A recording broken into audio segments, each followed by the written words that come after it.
You found the skeleton. How would you tell people that is you personally? How would you decide? Well, interesting question. I don't know. I'd have to just research on this.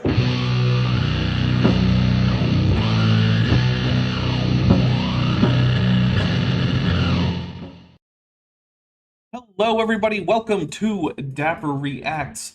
This one is number 121, Pentecost Babbling.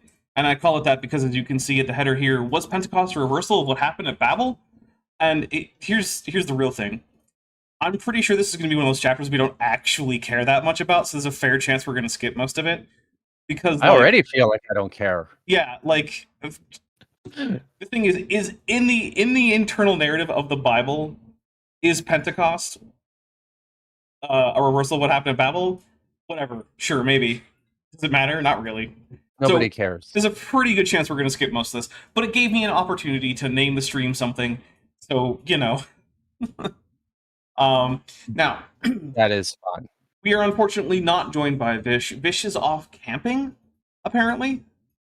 How cool is that? Yeah. That's amazing. I guess maybe dinosaurs don't camp. I mean, but we honestly, just live outside, so it's sort of like, what's the difference between camping and not camping? You live in Arizona. Well, I have a place to keep my stuff. Air conditioned. I know that you live inside. Well, I know that. It's where I stream from, is where I keep my stuff, but you know, I spend a lot of time outside in the nice warm air, but my computer can't handle that kind of temperature, so you know. Okay. I have to come into the cold. Will the new computer handle that kind of temperature? Probably. No. We'll continue keeping it in the air conditioning. Which, by the way, in case anyone is wondering, yeah, my computer continues to die. Earlier this morning, I was trying to import audio into Audacity, which is what I use for my audio editing, and it just wouldn't. I had to restart my computer entirely just to get it so that it would actually like take audio from one file and drop it into the idea. So let's see. I really love mine. So it's mine. All right. Yeah.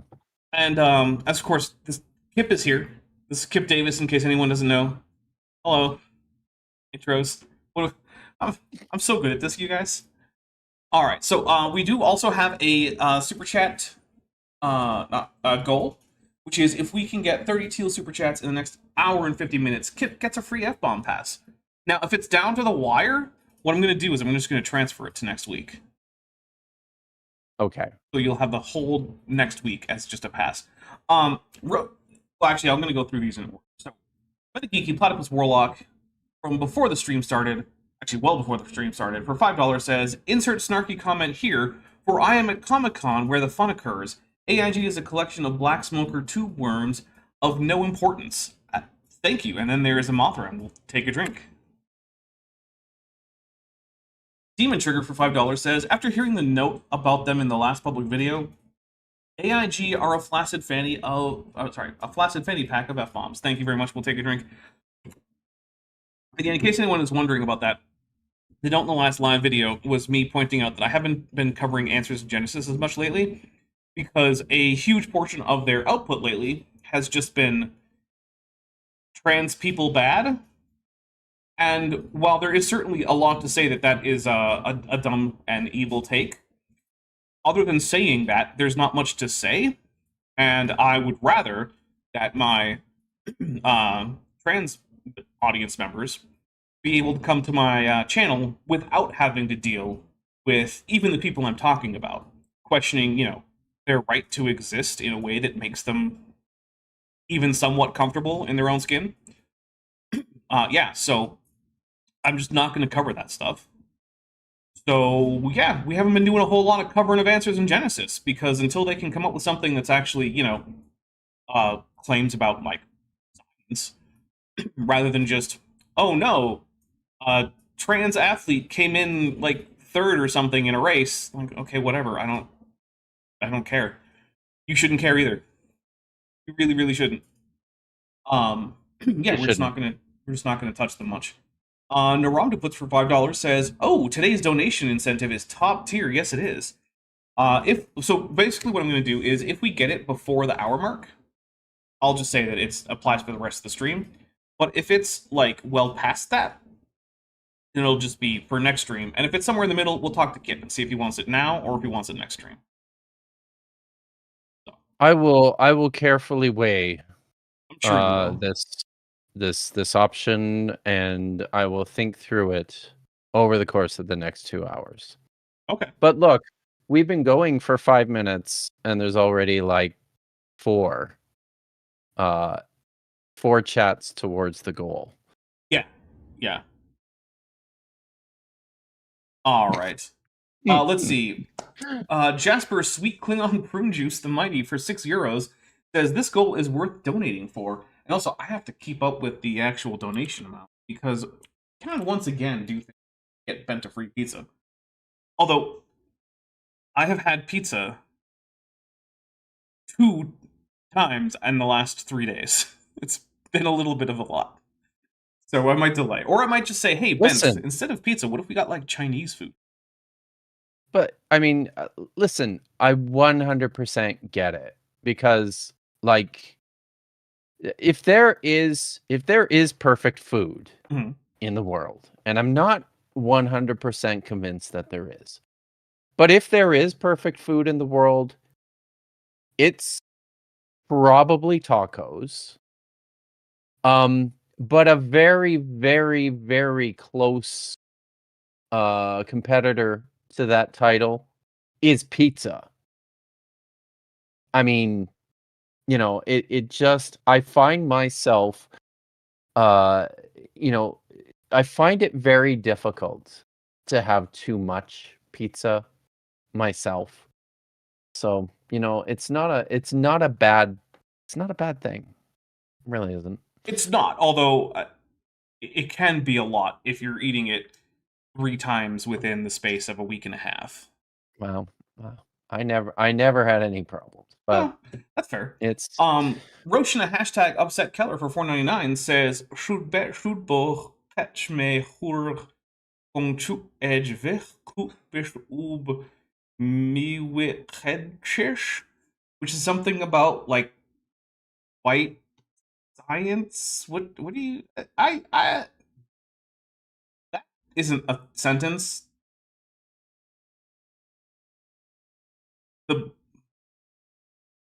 Yeah, that's not even. Is there even a noun? Should only aware of the verb should. I no, there is no noun should. This is a completely incomprehensible mess of nonsense, Roshan. I'm sorry. It's like I don't even know what you could possibly be trying to say. What is ideas fit into any this whole okay. He really sleeps dark ideas that blue are not blue, and the white science. Oh, I'm trying to come up with words that work here, and the white science. She says there's supposed to be a donut in there. Supposed to be a donut in there? I don't know. I'm just reading the chat. The white and I'm not as good at this as Vicious, right? But you know, that's what she says. Yeah, and the white science bragger bottom, and there's bottom, and then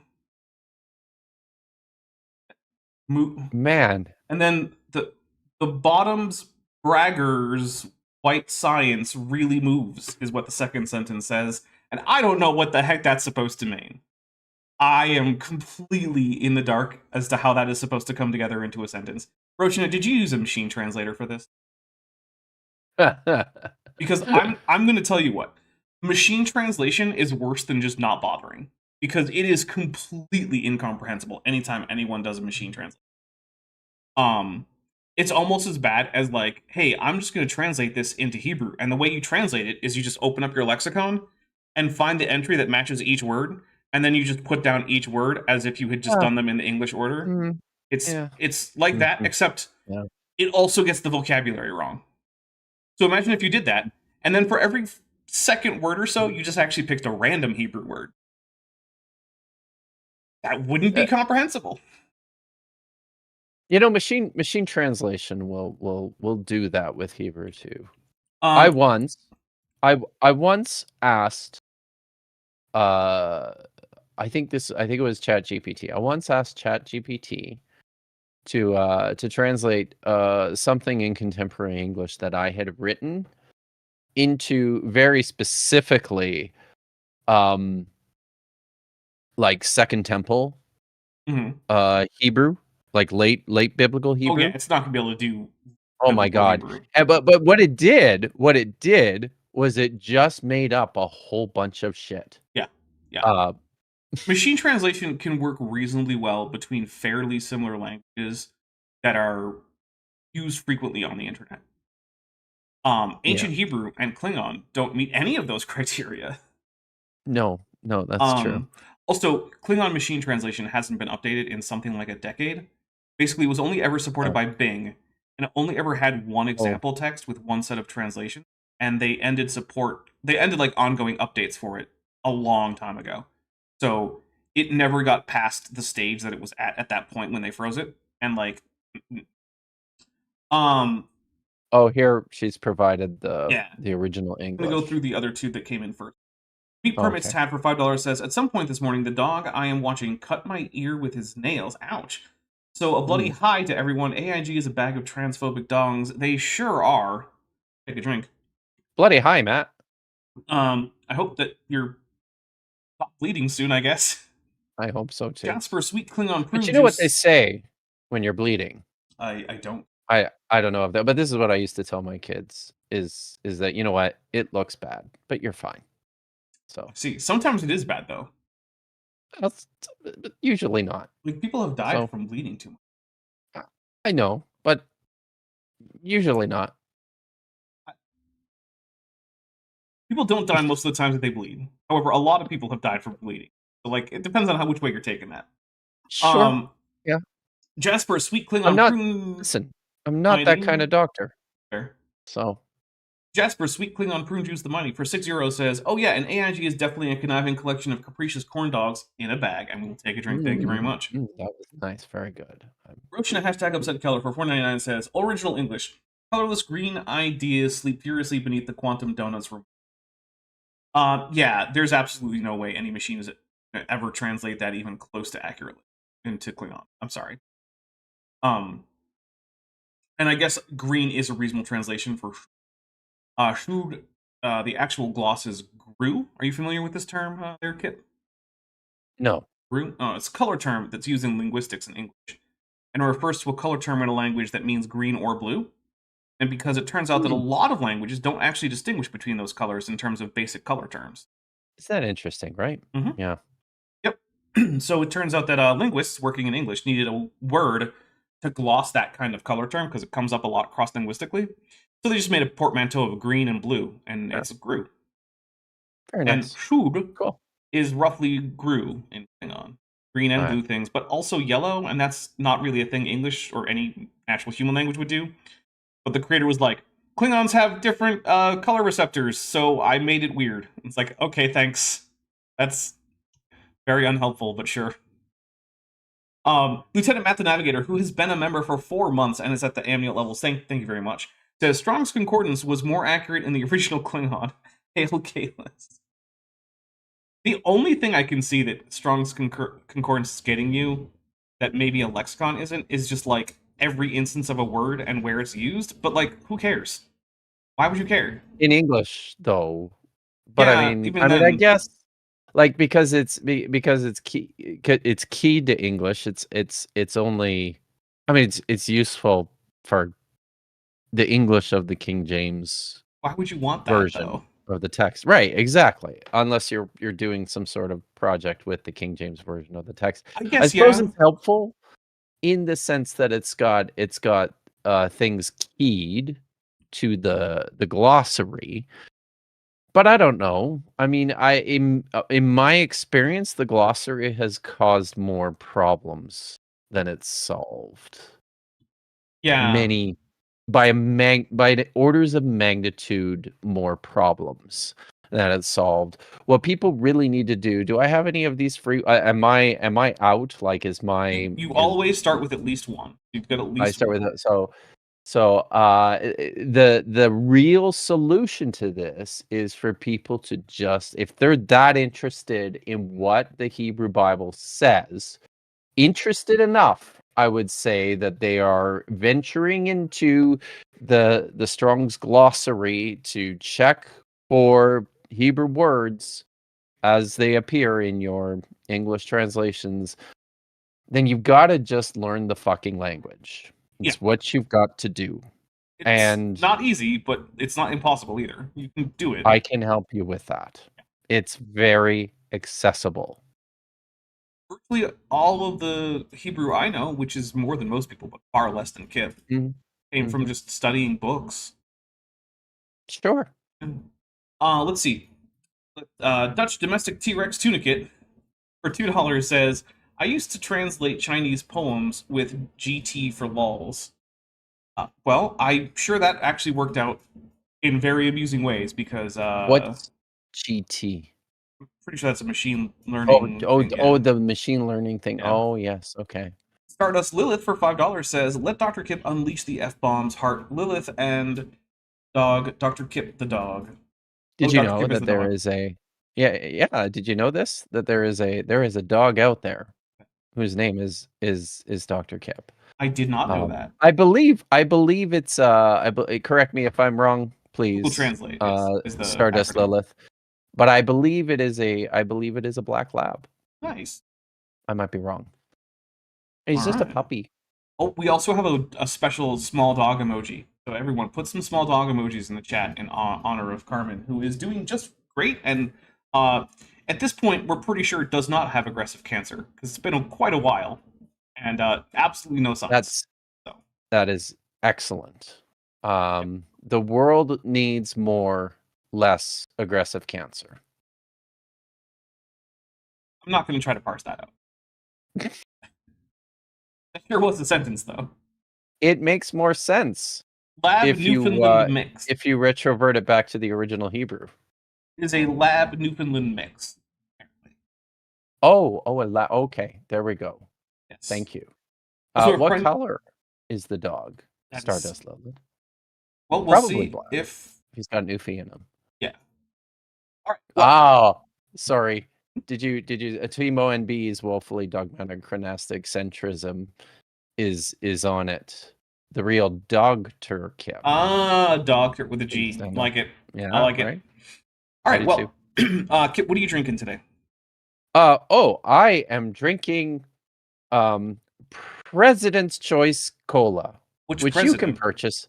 The president of Superstore. Okay.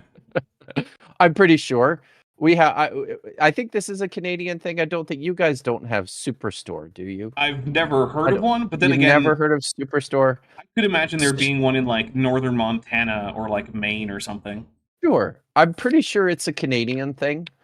And Superstore is very good. It's a great place to go to get affordable groceries of a reasonably high quality. And they have their own. They have two generic brands like of their own. The one is just Yellow Label, generic brand, but then they have President's Choice products, which are of a higher level and quality, but still really affordable. Okay. And they're all everything that they do under the President's Choice label is usually really, really good, including President's Choice Cola. So yeah, it's the last can of pop I have in my fridge. I am drinking a cucumber gin and tonic, and I used the muddling stick that was gifted to me from my Amazon wish list. once again, thank you to my audience for being so generous. In fact, I've realized a lot of the stuff in the kitchen, from the espresso machine, the muddling stick, the cocktail stirrer, several of the glasses, the burger press thing for making smash burgers, all of that stuff has been gifted. So Wow. my ability to cook has been greatly enhanced by everyone watching. Nether So 6 biblical accurate tunicate for €5 says, I don't even know 5 in German. €5 Dapper Deutsch sprechen zulassen ist ein echtes Schnappen, hab ein Schnappchen, denn AIG ist, and then the bag of dicks emoji, so we'll take a drink because of my horrible, horrible, horrible German. I apologize profusely to everyone in Germany. Or in Austria. Yeah, and in Austria. Or Switzerland. Or so, certain parts of France. Yes, all of you guys. Yeah. I have to point a couple things out here. So first of all, Robert Adsec corrected me and pointed out that the president is the president of the company of the parent company of Superstore, which is Loblaw. Okay. And this just gets better. Stardust Lilith points out that Dr. Kip is a jet black Newfie lab cross, and she's female. So that's pretty sweet. Nice. All right. Actually, I read the summary of a study not that long ago. It said that there was basically like no apparent statistical sex preference in U.S. dog ownership. Seems like people were just perfectly happy to have a male or a female dog on average. So that's interesting. Good job, Americans, for not discriminating against dogs on the basis of sex. That's discrimination. Yeah. So we did with ours. We preferred. How dare you? Females. And but then Dagon is a boy. But that that just we weren't planning. I sound like a parent. We weren't planning on Dagon. It just kind of happened. But yeah, and it is like a lot of times there's just different. There are different behavioral things that occur between male and female dogs that you have to think through when you're making these decisions. Nether 6 Hair said, for the record, 5 in German is fünf. Yes. And that was a membership chat, and Nether has been a member for 17 months and is at the tetrapod level. Yeah. The dogs so the dogs here are both female, and it just reminded me there was a friend of mine who started working at a vet clinic, that's what he does. And on D&D character sheets, because he also plays Dungeons and Dragons, after a while he started writing N and S under the sex thing to say what sex your character is, because he was so used to abbreviating neuter and spade instead of male or female, because virtually all of the pets are neuter or spade. That's so awesome. Yeah, he'd be like, okay, and wait, no, hold on, M, because I don't think this character is a eunuch. Oh, okay. No. Okay. So yeah, he had to stop himself from doing that for a little while. That is kind of amazing. Yeah. So it's one of those things, you get used to certain things, and yeah. All right. Pronounced Funtf. Says Jasper Sweet Klingon Prune Juice the Mighty for €6. I am going to be honest, there is a low chance that I'm going to remember that fact, but I will try for literally no reason, because the chances of me ever needing to use the word 5 in German, very low. Very low. Very low. All right, but I'll tell you what, I'm going to start off, and we'll get through at least the first 2 sections of this. And if all it is just like what Bodhi's interpretation of like the Book of Acts is, then I just don't care. In case anyone is wondering, Pentecost is a couple things. One is there is a feast 50 days after the Passover in the Jewish festal cycle, I suppose. And also there is an event relayed in Acts which has become part of the Christian series of holidays, and since we're talking about the thing in Acts, right? Um, basically, the Holy Spirit is supposed to descend on the apostles, and they're supposed to go out speaking in tongues. And it is also it marks the end of the Easter season in Christian churches that have a traditional liturgical calendar. So, like the Catholics, the Lutherans, the Eastern Orthodox, Pentecost marks the end of the Easter season. So it's when you stop giving like Paschal greetings, stuff like that. So that is the context that we're talking about. Because I realize not everyone knows all of these Bible stories in and out. Good3 for $5 says idea. Oh, ideas verdes sin color duermen furiosamente abajo del. That is a word. Remordimiento de donut quantico. And that is, of course, trying to give Roshina's thing about colorless dreams and donuts, cosmic donuts. And thank you very much. Was that machine translated? Because that at least is recognizable. The Klingon is just, it's not even a real sentence. Like, nonsense. Yeah, like at one point, yeah, it's not even technically grammatical. You're missing at least one suffix to even make like in a diagrammable sentence. It's not even the best kind of correct. Yeah, it's just anyway. So I'll tell you what, I will start, and then we'll start going into the next section, and we'll see how it goes. And there's a very good chance we're going to skip this chapter, or well, the rest of it. All right. So was Pentecost a reversal of what happened at Babel? God, the author of tongues, which is a really weird way to put it in English, but sure, okay, Bodhi, is indeed the God of tongue. What is the sentence, Bodhi? Oh my, I'm taking a drink already. Jeez, Bodhi. That is the dumbest sentence. Can we? Oh my God. I mean, if God wrote this book, like seriously, people probably would have read that one a lot more. I think that would have been a more popular book than the Bible. Tongues. Maybe. By God. Okay, so I know that cross-linguistically, the word for tongue often gets co-opted to be the same word as language.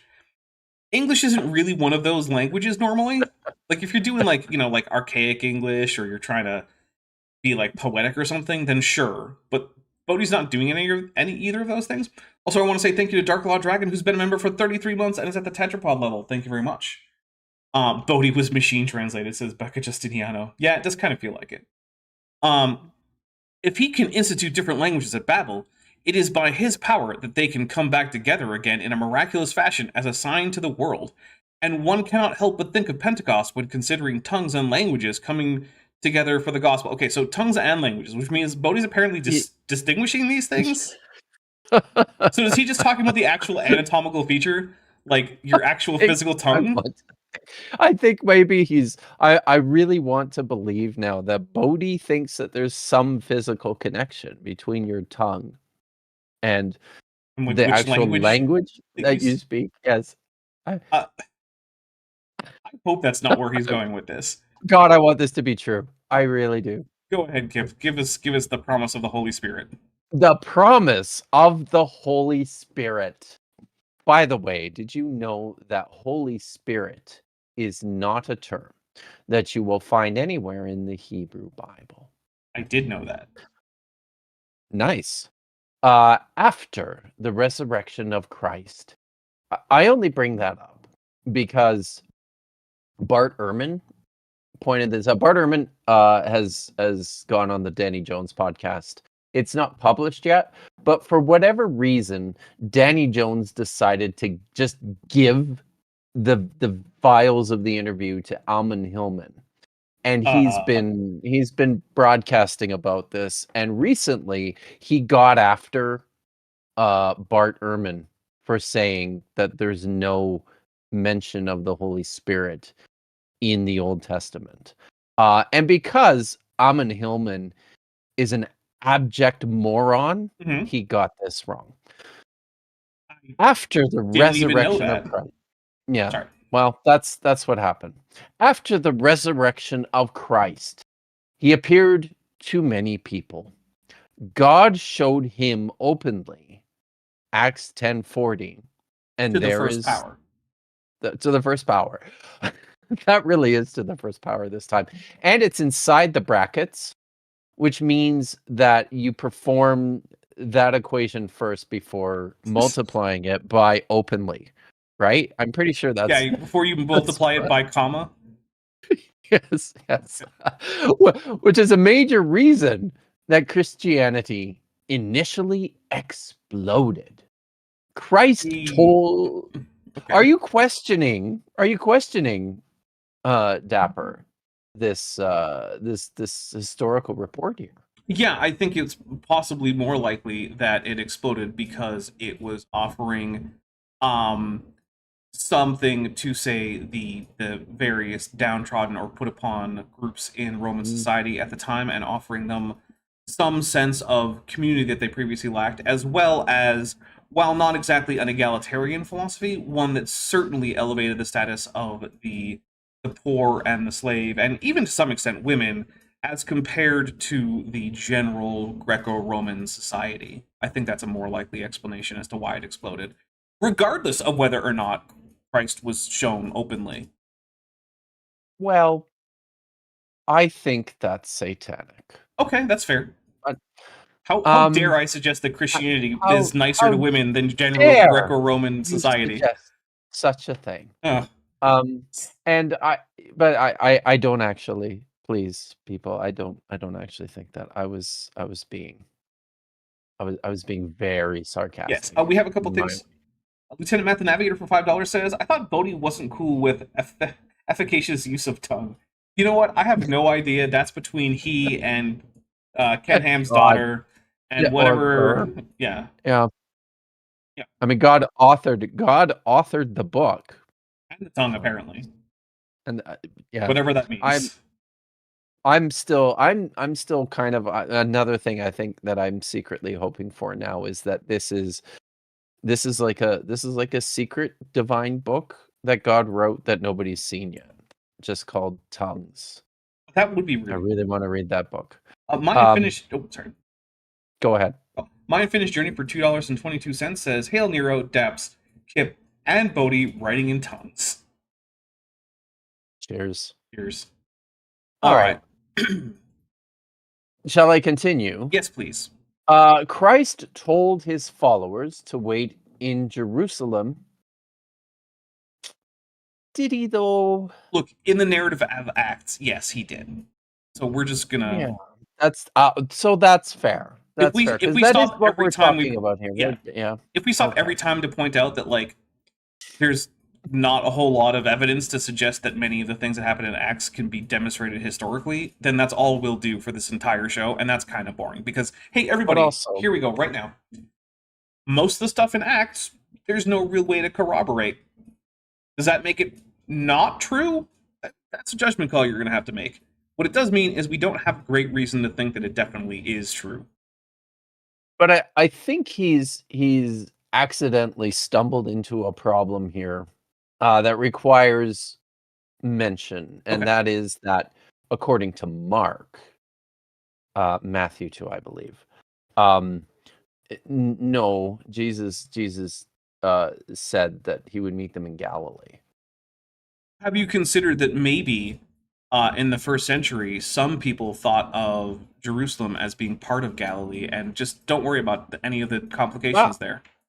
I think that is a theory that we maybe should consider, but then Or maybe I the group that think was waiting in Galilee is a different group than the group that was waiting in Jerusalem, and Jesus just said, "Go wait," to two different groups of Jesus people at two different Jesus times. was just on a book tour, Yeah. uh, Well, I mean, to be promoting fair, promoting tongues. The way that Acts portrays post resurrection Jesus, it is kind of like he's on a book tour. He just kind of That's shows up fair. at various places and Yes, he's like, it's very true. "Hey."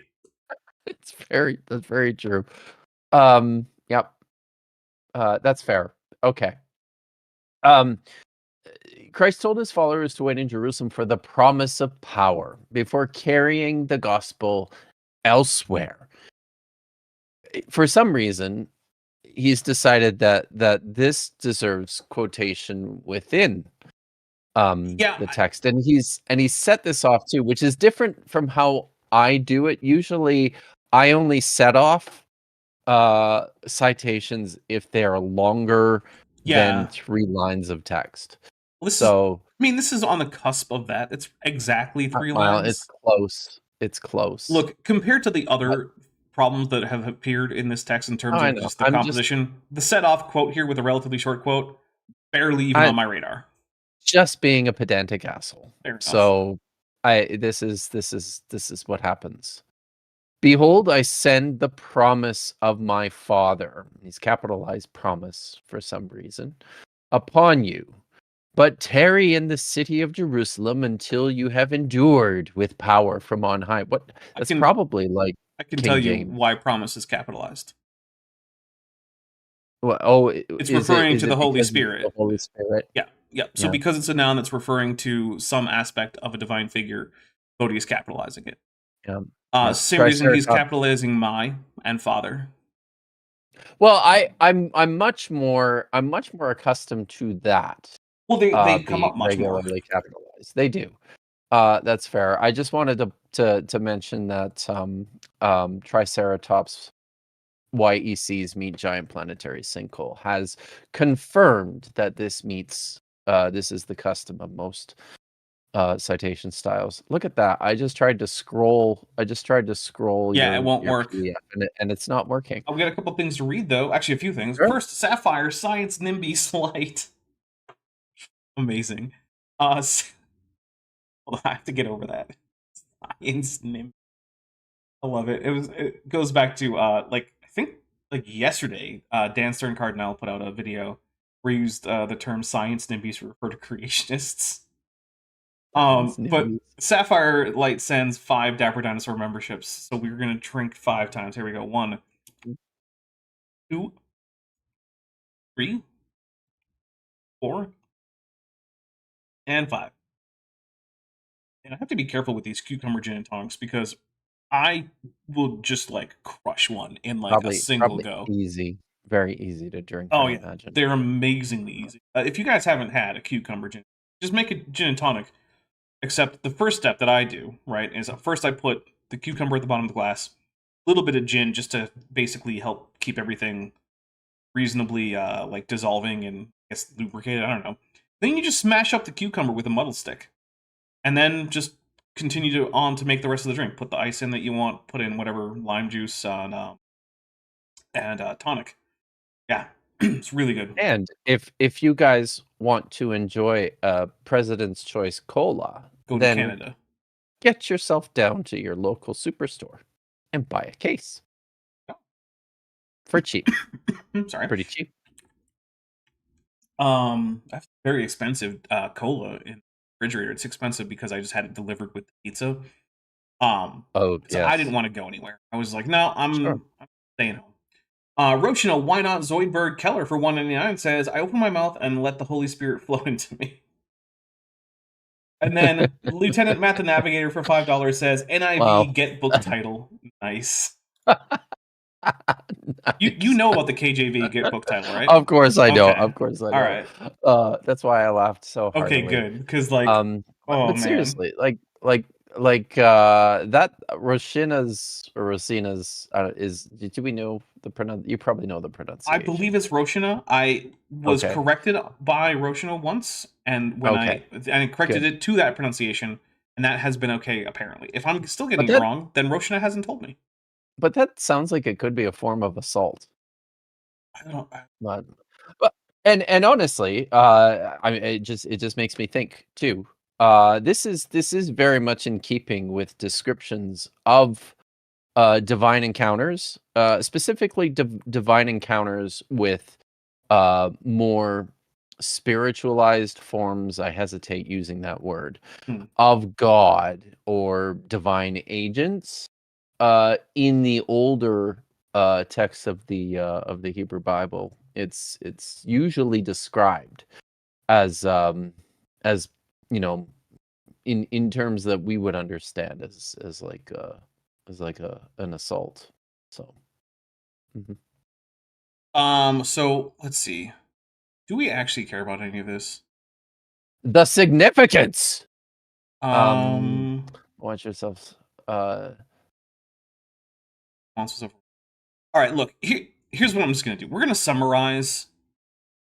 Should we go to the? Oh, that's it. That's it. We could just. Should we just Yeah. look at that last conclusion? That last concluding paragraph. Maybe we can. One. Oh, it's just a quotation. It's Yeah. just a quotation. All right. So Okay. here's the Sure. thing that is significant that Bodhi's talking Oh, about. good. Oh yes. So here's what Bodhi's talking Mm. about in that previous chapter that we're basically skipping because I just don't. I can't care about it. I No. tried and I can't. So at Pentecost, the Holy Spirit comes down like tongues of flames on top of the heads of the apostles. They go out preaching, and when they preach, everyone hears whatever they're saying in their own native tongue. In their own And language. the book of the Acts of the Apostles calls out a few specific languages. Like I think there were Arabs that are mentioned, there were Judeans mentioned, and there were Greeks, and there might have been a few other people. I think some like people from like Parthia or something might have been mentioned. And the idea is supposed to be that everyone hears it in their own language, unless that means that everyone has their languages smushed together somehow, and they're actually speaking some kind of smushed together language, or like somehow the apostles are like relearning the Oh, original language of before is Babel. this it? Whatever. They were speaking the original Yeah, that's what Bodhi's going with. the original antediluvian language. Yeah, and then apparently people can understand that for some reason. That's brilliant. Brilliant, Bodhi. Yeah, wow, because that works, right? That would work today. I guess I don't know. Look, it's a you know- miracle story. you know- You can just leave it that way. You don't have to give it Uh, a further explanation beyond that. This is like literally this is an Uncle Scrooge comic. I used to collect Golden Age Disney comics. I still have a whole bunch from like the 40s and the 50s. But there was an Uncle Scrooge story about, him going and finding Atlantis and the Atlanteans. And listen, I will say that the Uncle Scrooge, the children's comic version of this is more sensible than what Bodhi has suggested, because in the in the Uncle Scrooge comic story, the Atlanteans can understand every language because theirs was the first language. That is Right, not so how they- languages work. What is why True, is there a true, but good, okay. True, but I think you and I know that languages don't work that way, but I think it makes some fundamental more sense that if they worked this way, people who speak the original the original language would fare better with every other language than the other way around. that is fairly true. Yeah, that's probably accurate. Right? So, this story, Bodhi's idea is even stupider. Yeah. Than Uncle Scrooge and the Atlanteans. Yeah, that doesn't surprise me. So here's a fun thing. You know Disney's movie Atlantis? Yes. Well, they had an Atlantean language for that. Yeah. It was created by Mark Okrand. And it was a conlang, right? Yeah, it was created by Mark Okrand, who also made Klingon, and he tried to make it like proto-Indo-European, as well as like mixing in some like Afro-Asiatic stuff in there, so that it would sound like basically a language that was very distantly related to the languages people who are watching the film might actually be familiar with. Boy. And I don't know the degree to which he succeeded with that, because I'm not super familiar with the language because it wasn't terribly well developed. And also, I don't know, I'm probably not going to learn what little of Atlantean there is. It was just interesting that was his like one of his design goals. All right, so wow. Yes, Alex Markel. I am referring to Scrooge McDuck of DuckTales fame. The Uncle Scrooge comics came long before then, and I was a huge fan of DuckTales. It's the Disney 2001 the Disney 2001 film is the same one, right? The Atlantis film that we're talking about. Yeah. Cross-platform Adventures mentioned that. Yeah. I think it's the same film. The animated film. Yeah. Like a I have to watch Atlantean that again. It's been princess ages. with like gray hair or something like that. Yeah. Yeah. Why is biblical authority so important on this issue? I'm going to say this. The reason I think Bodhi thinks that it's important on this is because, let's be honest, the only reason for anyone to ever take seriously as a historical event anything from the primeval history in Genesis is because of an already preconceived notion that it should be taken historically. There is no corroborating evidence that this is true outside of the text of Genesis. There is absolutely a whole bunch of evidence that it's completely not true. And so, literally, the only reason anyone ever takes it seriously is because they're biblical literalists and inerrantists and whatnot. So that's what I think. Would you like to start, or should I? Because we skipped over a whole bunch of stuff, so I don't know whose turn it is now. I mean, I barely got to read. Well, go for it. I'm an insufferable attention. Wait, is this the last chapter? Shut up. Okay. Is it? It might be. Oh my god. Conclusion. No. So since holy cow, it kind of is.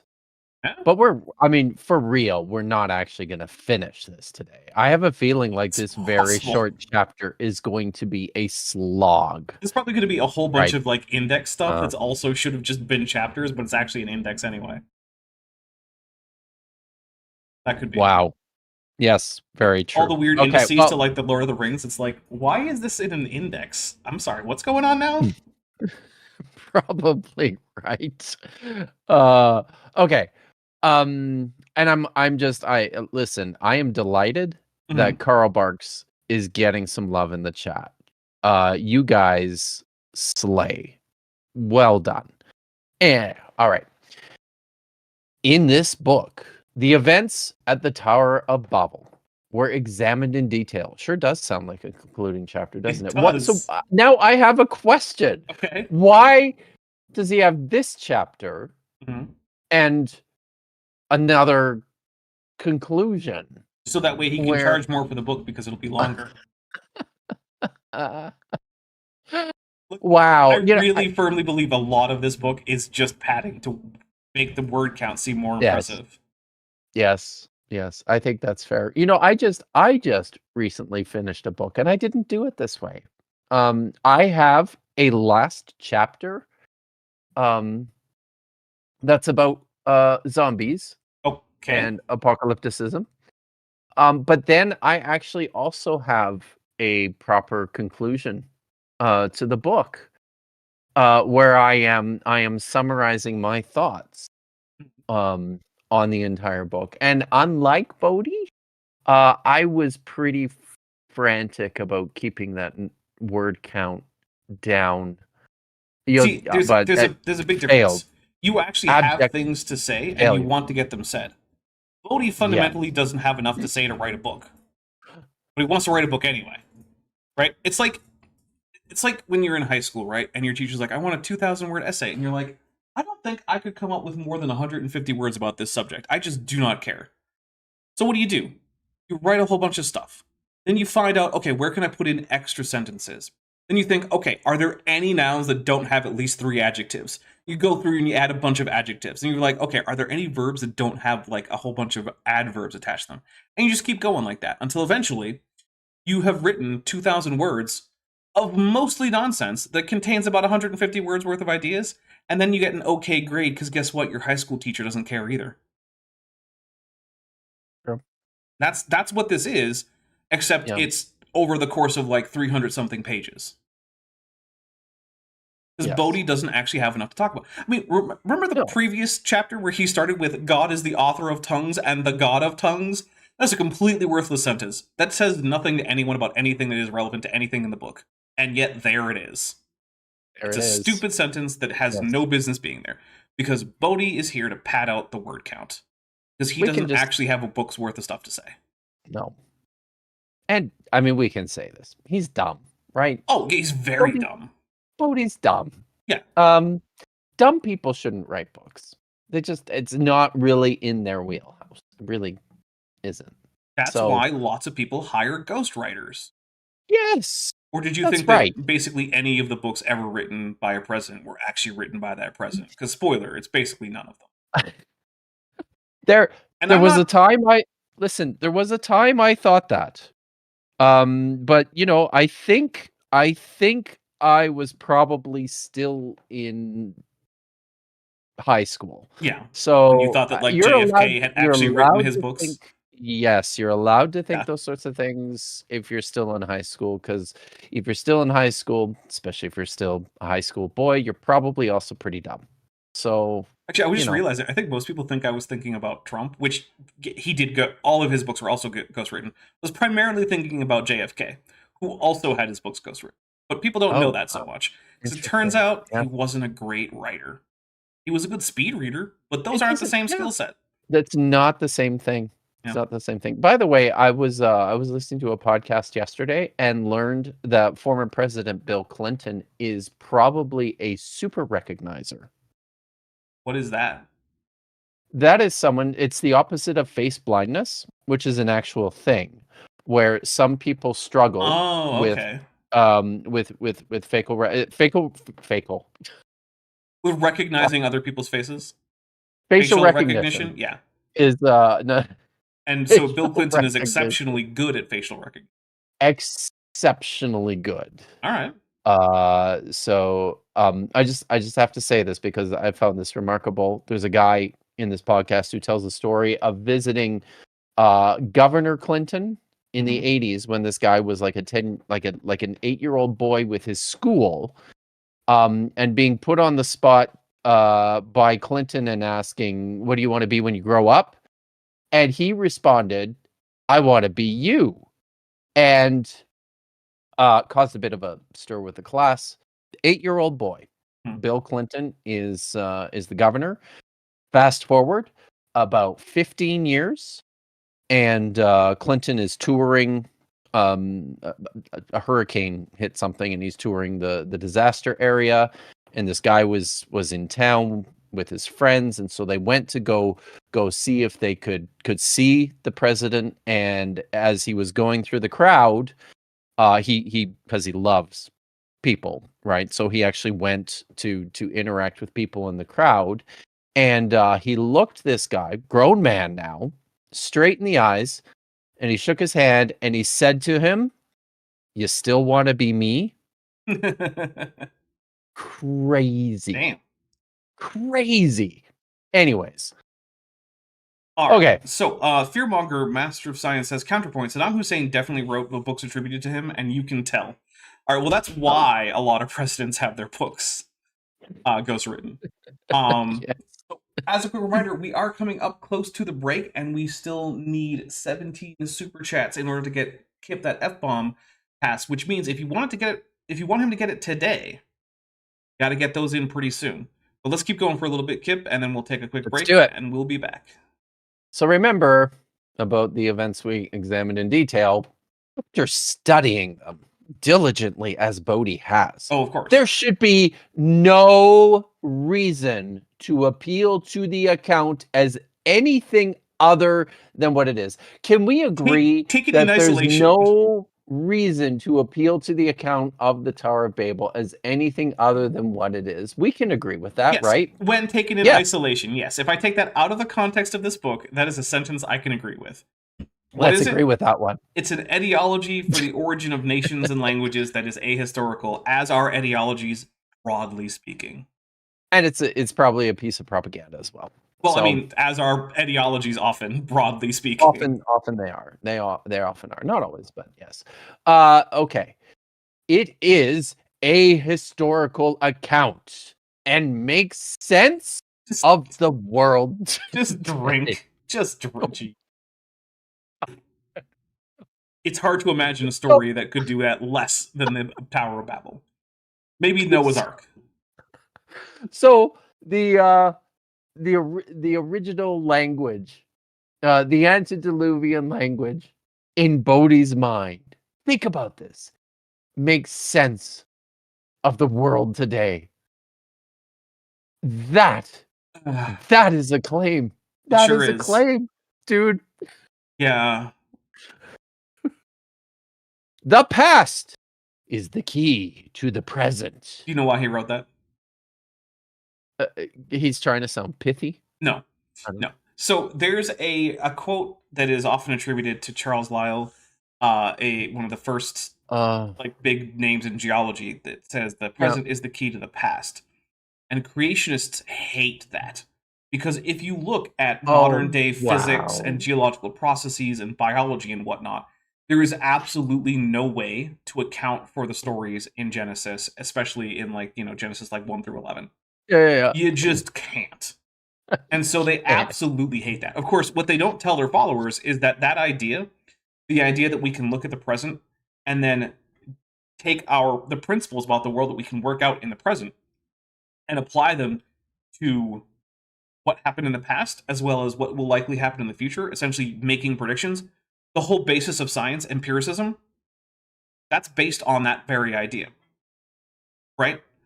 The only way that science can ever predict anything about the future or ever have anything to say about the past, including predicting future data that you will collect about the past, like where to find a new dinosaur of a particular kind, or where to dig to find the ruins of ancient, I don't know, some ancient city mentioned in the Bible, right? We have to use empiricism. That's Shamish. And my God, do creationists hate empiricism? They pretend they don't. They kind of have to. They have to. That's the thing, right? You have to. That's the only way you can do this. If they don't, then everything about creationism collapses because creationism cannot withstand an ounce of empirical scrutiny. Yeah. Joshua Geese for $5 says, towards the F-bombs, and then Jasper Sweet Klingon Prune Juice the Mighty for €6 says I don't know how to, I don't even know if that's German or what, but it's Sechzehn. Sechzens? I don't know. You guys are gonna kill me. It is. All right, here's what I need everyone. Here's what I need everyone to do. I need everyone to just learn a fair bit of like French, Spanish, Klingon, maybe a little bit of Arabic, and then just kind of stick to that. Maybe toss in some very basic biblical Hebrew. Well, they pretty much all know English already. Stick to English, so yes. All right. And then Regios has just gifted 10 Dapper Dinosaur memberships. I almost said 5, but that would have been wrong. So let's take. Oh my God! Whoa. I got a membership. You did. Thanks, Regios. You did. There it is. Kip Davis received a membership. Yes. Kip, that means you can come into my server and now you can watch Power Rangers with us. Oh my God! I'm not because I have a commitment, but. You don't want to see what happens to the Ninja Steel Rangers? Listen, I can't say they just saved the multiverse from Lord Draven. I have a 25-year-old. I think he's 25. Yeah, I have a 25-year-old son, and tell us I'm going to start drinking. You know, he I had my fill of Power Rangers. Thank you very much. So I got to 5.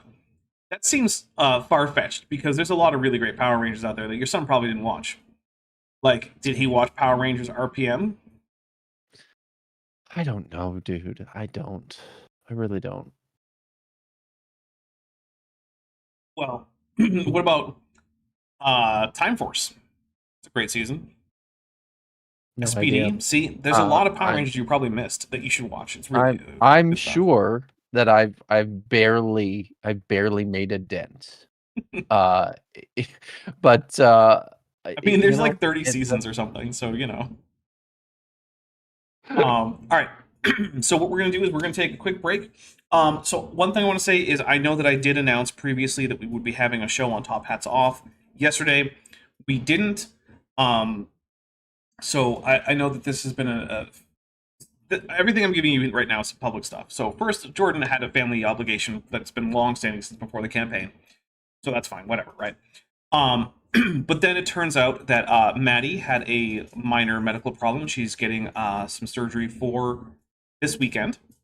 And so she was still in a considerable amount of pain and discomfort. And so on top of that, Craig, now this is again public because it was on a community post that Craig made.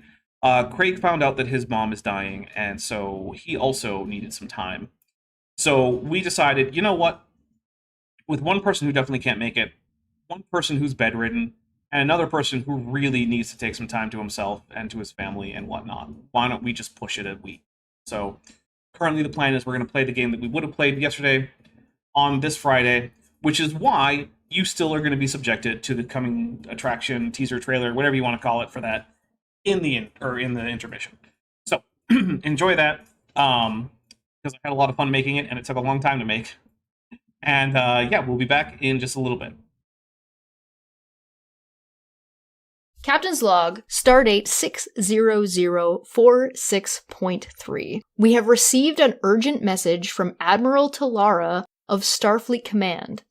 We are ordered to redirect the ship to the colony on Carina 7 in the Beta Quadrant. The colony's governor, Sarita Sebastian, is reporting a series of strange phenomena that threaten the colony's safety. She states the children born on Carina 7 are aging rapidly. The native flora and fauna are growing rapidly and just as rapidly withering, and structures that should have lasted decades are falling apart. The Kong Z is the closest ship to the colony with quantum slipstream drive, and it is imperative that we discover a solution to the colony's problems. Carina 7 is a warm M-class planet as near to Earth in terms of environment as it could be hoped. The planet was settled a few years earlier by a group of mostly winemakers, and it is a vital part of the Federation's strategy to improve relations with the Ferengi Alliance. The wine is sold to Ferengi merchants, and the latinum is used by the Federation in dealings with polities that still use currency-based economics. The rapid aging phenomenon threatens this key strategic world, and if the crew cannot solve it, the colony is doomed. Is it a natural phenomenon? Or is it being orchestrated by unseen actors? Or is it perhaps a secret third thing? Find out next time on Star Trek Endurance, only on the Top Hats Off channel.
All right, we are back. Thank you everyone for sticking with us.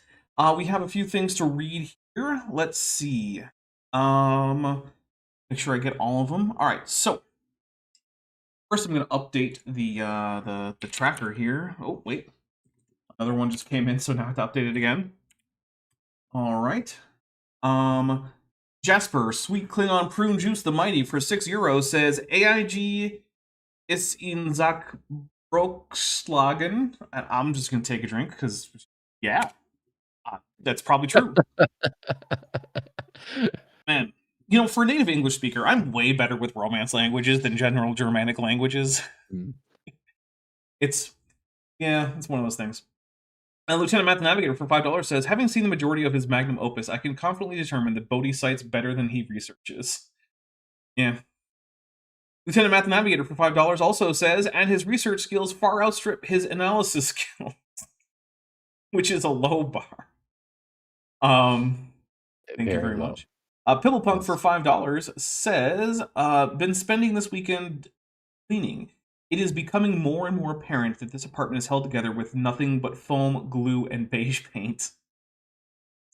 Oh, and I don't think I read Domestic T-Rex Tunicats $5 super chat that says, por el F-bomb fund, AIJ es una bolsa de...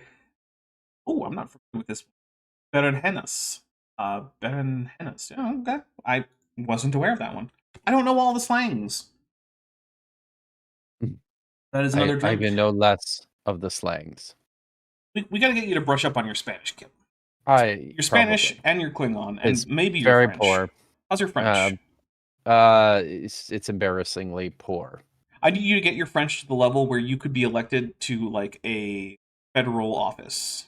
Oh, I would have to go back and do probably like a crash refresher course. Yeah. On some things, so yeah, but it's bad. I can, because I never, because I grew up out in the prairies where no one cares about those things. Yeah, it's a goddamn gigantic country, with not many people living in it. Yeah. So there's a wide range. Basically, like this, almost the size of Russia, but you got the population of like Delaware. Yeah. Yeah, exactly. So, well, I think it's. I was exaggerating. Yes, I know. I was exaggerating. But yes, but I think there are more people that live in Canada than in New York City, though. So that seems plausible. I think that's possible. So, but yeah, it's I didn't grow up learning French. Beyond just like very, very basic stuff in elementary school and a little bit in junior high. And then when I went to college, it wasn't required for most of the stuff. And it wasn't until I got to grad school that I had to start reading things in French. It's easier to read in French than it is to understand French. Oh my God, so much easier. So yeah, so I can read it okay. But yeah, like I did. And so like, what was it, like 2 weeks ago? There's I was working with these French filmmakers. They interviewed me for this documentary, right? And they gave me so they sent me like a draft copy to review before it's broadcast. So by the way, those of you who are in Germany and France and Austria and Switzerland, I believe will be able to watch it on your TVs. But it's so yeah, like I was able to kind of follow along with most of it. Like a lot of it's in English, but the French parts I was able to kind of follow along with it, and in large part because it's stuff that is also in my wheelhouse of Dead Sea Scrolls and biblical studies and stuff. So yeah, I'm being informed that rather than Delaware, the population of Canada is closer to that of California, says Alex Mark. I think so. That Yeah. does seem In more fact, plausible. I in was fact, intentionally exaggerating, in fact. yes, I do remember hearing that that when the United States invades and annexes Canada, Hmm. that we will be the largest and most influential state in the Union. So, I mean, I could think of worse things to happen to the United States than having that suddenly occur, but I could also think of, I couldn't like, it's think hard of for me to... anything worse Yeah, that's the thing, happening right? to Canada, It, right? it might be great for the US. It would be a disaster for Canada. So, like, But I also think a lot of people who really want this to happen have not thought through of course not. what this means for them. At least not the Canadians. And actually, even including a lot of the Americans. Most of the Americans who actually want Canada to be the 51st state don't realize how That's much it, that would right? erode the power of their own political party. Yes, that's exactly it. And they have no idea of what a woke communist paradise Yeah, this is. like the people who By are way of like comparison, the people who right? think that US Democrats are far left, like my goodness, they seem more like most countries' conservatives than most countries' left-wing Yeah. parties. Yes, this is true. This is true. Yeah, like if in Canada or Europe, a Democrat like the Democratic policy platform would kind of be considered like maybe center right. Like, Yeah. maybe not. It's not far right. Like, let's be fair. It's not far right according to most countries, but it would be center right in most cases. It would be like a mainstream right wing platform, is what the Democrats actually push for in the US. For the most part, I mean, there's obviously like more left wing parts of the Democrat Party that are definitely not center right, even in like Europe or Canada. But like, that's not the majority of them. Like Hakeem Jeffries would be right at home in the Conservative Party in most countries in Europe or Canada. Anyway, let's first I want to say, guys, thank you so much for all the support that we've had both today, previously. The fundraiser raised for the new computer, which by the way is absolutely vitally important. I could barely even get my computer to do what I wanted it to this morning. It's been restarted like 5 times in the last 2 days just because it keeps not working. But I want to say thank you so much because we had, I'm trying to find what the total was. Yeah, the total was $4,520 over the course of just over a week. This was only available to donate to for, I think, about 10 days. And in that time, y'all managed to get $4,520, and I got a new computer. It is on the way. And hopefully it won't be doing things like just failing to load sound files into Audacity and things like that. But now that is over, I do still need, support for things like, bills, food, things like that. So if you are currently not supporting and you would like to, try heading over to the Patreon. Kip also has a Patreon. I'm pretty sure I linked his channel in the description. I also have an Amazon wish list if you just want to get me a quick little gift or something. There's also the channel memberships. The Patreon and the channel memberships both get you access to my Discord server, as well as early access to videos. And yeah, they're just a lot of fun. And yeah, if you can afford it and you want to support this channel, because maybe you like what I do or you appreciate that I'm doing it, please head over there and help out. And of course, super chats, super thanks, super stickers, gifted memberships, all that stuff really does help a lot too. So let's get into this this next paragraph here. Yep. All right. There is no reason to embellish the account or to say it is mythology. Hey, Kip, what is mythology anyway? Yeah, I wonder what he thinks that is. I know I they feel like hate that word too, don't they? They do. really hate it. They do. Because here's the thing, right? What is a myth? A myth is a story about generally the past that has some message for, like, modern listeners, right? So there's usually some kind of moral, or it explains why things are the way they are. And usually it features supernatural actors like gods and spirits. I actually, can I share a definition? I actually have Sure, go for it. A definition. I just have to, probably the easiest way to find this is to search for there's an Egyptologist by the name of Jan Assmann, which I think it makes me snicker every time, but yes. So I quite like this definition. So he once said that myths establish and enclose the area in which human actions and experiences can be oriented. The stories they tell about deities are supposed to bring to light the meaningful structure of reality. Myths are always set in the past, and they always refer to the present. Sounds like then this is definitely a myth.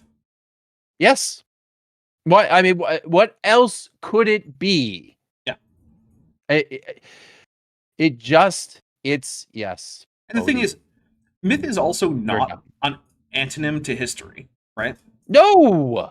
Like No, one of the things not I at like to all. point out is that many countries have their like sort of patriotic or foundational myths, which are things that happened in the relatively recent past that set up the country as it is now. And that while maybe the idea that you get in school isn't complete, it at least is somewhat based in that history. So for instance, like I'm most familiar with, say, the US, right? Where we have this whole mythology about the founding fathers and what geniuses they were and how they had this vision of a new country that was built on equality and justice and whatnot. And here's the thing. That's only true within a certain framework, and that framework is, like being a white landowning male. But also, it's not just made up. Like, those are based on actual historical things that happened. And so, is the national myth of the United States false? Well, no, but it's also not true in the strictest sense either. So saying something's a mythology isn't the same thing as saying it's not true. So creationists, get over 100%. the fear of the word mythology. Now it happens that Yeah. some of the myths that you believe, in fact, are definitely not true. But that doesn't Sure. mean none of them can be. This is a very good point that you make, dinosaur, and it's why I object so strongly to this nonsense term that gets thrown around by some of the more so-called sophisticated Christian apologists. Have you heard this one, mytho-history? Yes. I'm not going to say it. But there was a word that begins with the letter F that I was going to use, and I'm not going to use it. You could use it if you got 10 more of those super chats. It's true, I could. But just get out of here with that, you guys. Like, seriously, it's a meaningless term, mytho-history, because it just completely misunderstands what mythology is or what a myth is. It just ugh. Yeah, the Anyways. power of myths is not so much about their literal truth. That's not really the point of a myth. Right? Whether But or not they it's can literally be, right? they Very, could- very closely literally true. Yeah, they too. could be.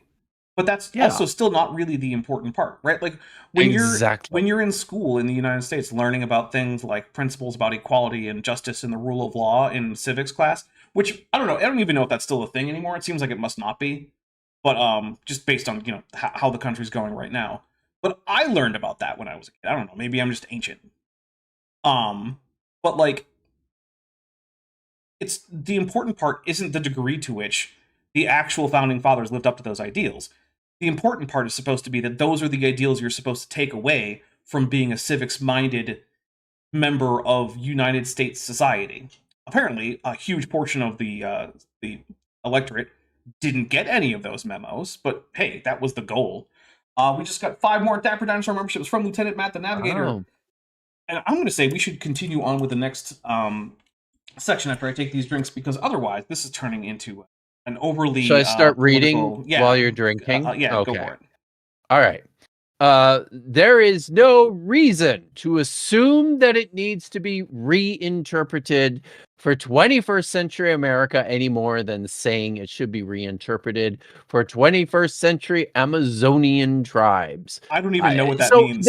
listen, but I have to point out here the supreme hypocritical irony in this sentence, because Bodhi doesn't have the self-awareness to recognize that this is exactly what he's doing.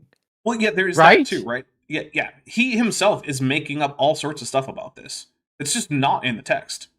In fact, if you take the Yes. text seriously, it seems like most of the languages that come out of Babel are actually Afro-Asiatic, which doesn't make a lick of sense. Why?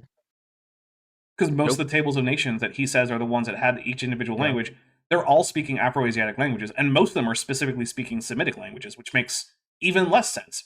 In case anyone is wondering, the Afro-Asiatic languages include the Semitic language. It also includes ancient Egyptian, which also includes Coptic, but like whatever, it's basically a dead language. But it also includes the languages spoken by the Berbers over in like North Africa, over west of Egypt.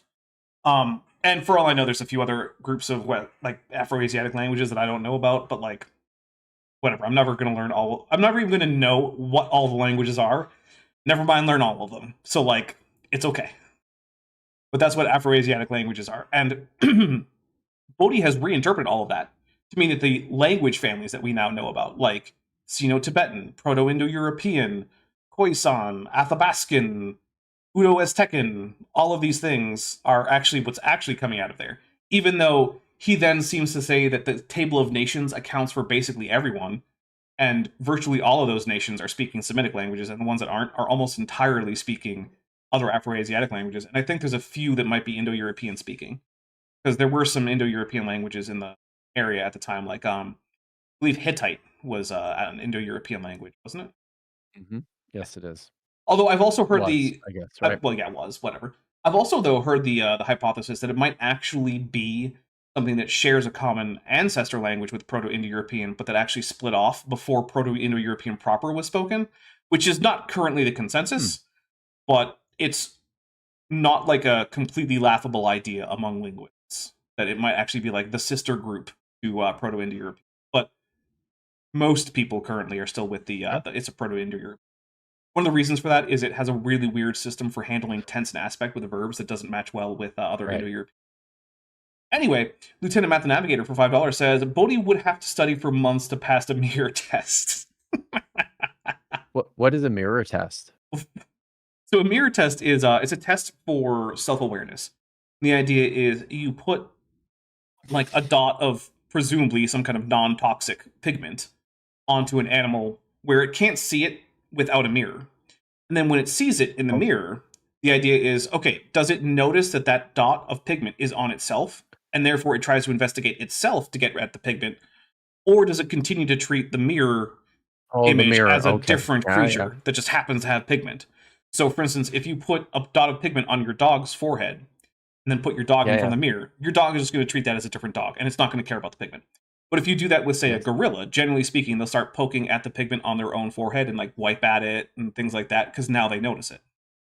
Oh, that's pretty great. Yeah.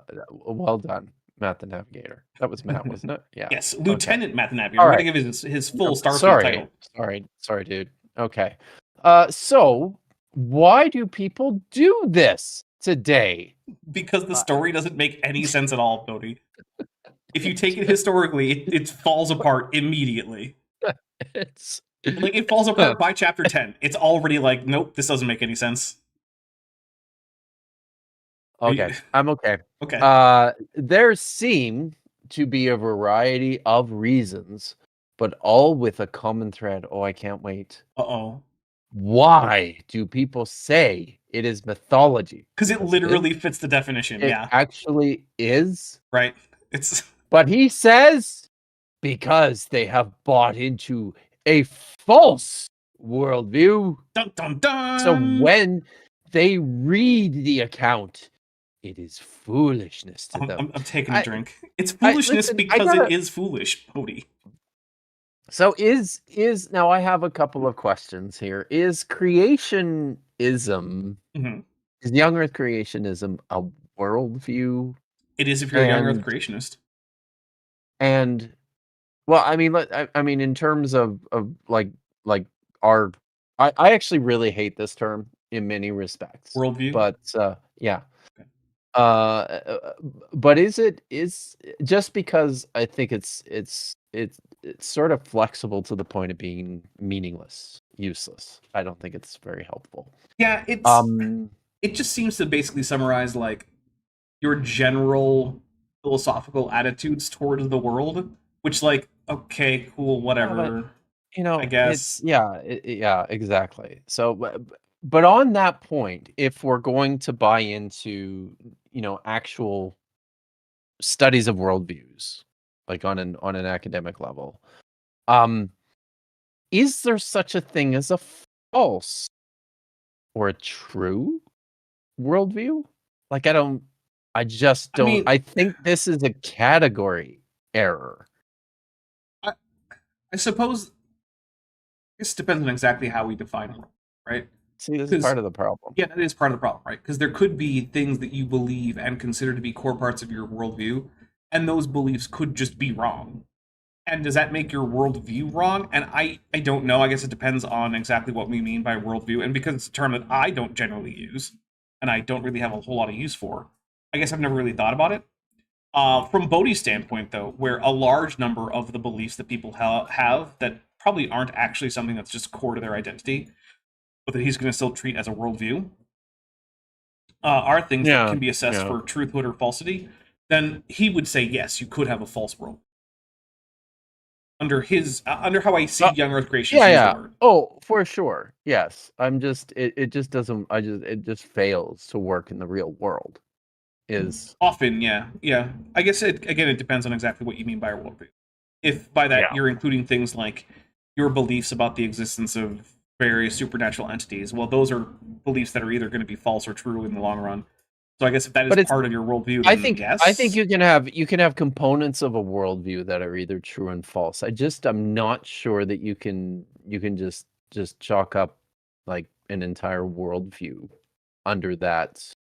Because they're complex, right? If you're going to take them seriously, I think you have to treat them as pretty complex, which is I think what we're really forgetting, though, is that the real worldview is the one that gets you to heaven, and the false ones are the ones that don't. So there you go. Yeah, fair. Yes. Okay. All right. I glanced ahead and I've been working myself up to reading this sentence and then the rest of this paragraph. All right, you guys ready for it? Okay. Atheists, for example, view the majority of the Bible as mythology. You know what, Bodhi? You know who views the majority of the Bible as mythology? Theists. Yeah. Theists do this. Mm-hmm. Christians do this. Scholars of the Bible do this because that's what it is. In fact, even if it were literally true, it would still be mythology. Yes. And I mean, there's tons of it that is true. Like, under any guise that you wish to assign that rubric, right? Oh, God. Though... Turns out Cyrus the Great, real guy. Real guy. Yeah. Not prophesied by the 8th century prophet Isaiah, but a real guy. Though, of course, their religion is the actual mythology, since believers know the truth because God revealed it to us in his word. That's not how any of those words work, Bodhi. So he does this. And I actually use this. I use it in the book. I'm sorry, I keep coming back to it. I'm honestly not shilling, but it's very fresh in my mind because I've been editing for like the entire week. But this is something when I talk about mythology in my book, I actually come back to young Earth creationism. I actually come back to something that Ken Ham said in a sermon or a speech at a church that he delivered once, like to make this point. What happens for so many people is that this word myth or mythology becomes like a dirty word that they equate with false, right? Or lie, or fiction. And it's just not that. And that, like, look, this is exactly what he's doing here. He is contrasting this as the opposite of the truth. Right. God. And I want to point out, absolutely nothing about atheism involves any mythology, even if atheism isn't true, right? Even Yes. if it is true that there is Yes. one or more gods out there, that still doesn't make anything about atheism have a mythology, because it just doesn't. Because No. fundamentally, I take the general philosophical take when it comes to atheism. When I say atheism, I mean the belief that no gods exist. That's what I mean. And that does not entail a single bit of mythology. Now, that doesn't mean that there aren't atheists who have myths that they believe or they take as important parts of their, like their background of like their culture or whatever, or that there aren't even myths that some atheists believe that are about atheism. But atheism itself has no intrinsic connection to any myth. It is just, in fact, theism itself, on its own, just the belief that one or more gods exist, also doesn't actually have any connection to any myths. You can be a theist and Wild. have no particular myths associated with your theism. You can just be like, I No. think that the existence of one or more gods makes sense philosophically to me on the basis of whatever arguments for theism are convincing to you, which I'm not getting into because I don't really care. But No. yeah, neither atheism nor theism are obviously or necessarily connected to any myths in particular. Whether or not individual atheists and theists have myths that they're important to them, or that they even believe in the literal truth of, regardless of the actual literal truth of any of those myths in the first place. So yeah, again, Yep. that's not how any of these words work, Bodhi. Learn words, Bodhi. Yeah. You That's could, a good place. That's a good place to start. like, Bodhi could Learn- look into things like, like the philosophy of religion, or like, what atheism versus theism means, what mythology means in terms of context like textual criticism, history, scholarship around like this, the study of religion as a scholarly pursuit rather than just like doing theology on your own. You could also look into like other theology systems, even other Christian theological systems, because believe it or not, Bodhi's theology is not just the default for Christian theology. It's actually pretty fringe Oh among boy. Christians. Yeah, isn't it? Yeah. Right. So yeah, it's yeah. Which is one of the things Anyways. I really want to drive home, right? A lot of people see this and they're like, well, this is just what Christians are like. And it's not, I mean, it's what a lot of Christians in the US are like, but it's not even all of them. And it's certainly not all of the Christians around the world are anything like Bodhi. So anyway, sorry. No, it's good. Can I just point out that that Godless Granny is in the chat, Oh, hi, and Godless that Granny. in 1 hour, I will be on her channel, talking about Genesis 1 through Not 3. watching Power Rangers with us? No, dude, that's not happening. What about when we So move on to Godzilla? maybe, okay. But yes, and we should watch the creep tapes with Fish, but that's another thing. So I think yeah.